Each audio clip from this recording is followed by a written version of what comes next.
மச்சான் இனிமேல் யாருமே வேணாடா, நம்ம ஃப்ரெண்ட்ஸ் மட்டும் தான்டா. எல்லாம் லவ் பண்ற பசங்களும் ஃப்ரெண்டு கூட குடிக்கும் போது இதான்டா சொல்றீங்க.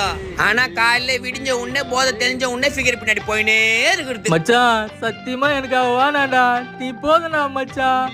ஆனா என்னையும் அவன் ஏமாத்திட்டால. மச்சான் நீ காட்டுறது லவ் காட்சி, போதுல பாத்தியா என்கிட்ட போடுற பேச்சு. என் ஆள் எவ்வளவு அழகா இருப்பா தெரியும்லடா. பாரு இன்ஸ்டாகிராம்ல பாருடா மச்சான். ஏய் மச்சான் உன் ஆள்ல நான் பார்க்க மாட்டேன் மச்சான். நீ தங்கச்சி பேசா போடா. நான் தான காமிற பாருடா. என் பொண்டாட்டி தவிர நான் யாரும் பார்க்க மாட்டேன் போ மச்சான். ஒத்த சிங்கிள்னு மாத்திட்டாடா மச்சான். அப்போ நீ செங்கல்னு வெச்சிரு மச்சான். ஃபோன் எடுப்பாளடா. மாமா மாமா மாமா கிளாஸ் கிளாஸ். நான் மாமா நீ போ மாமா.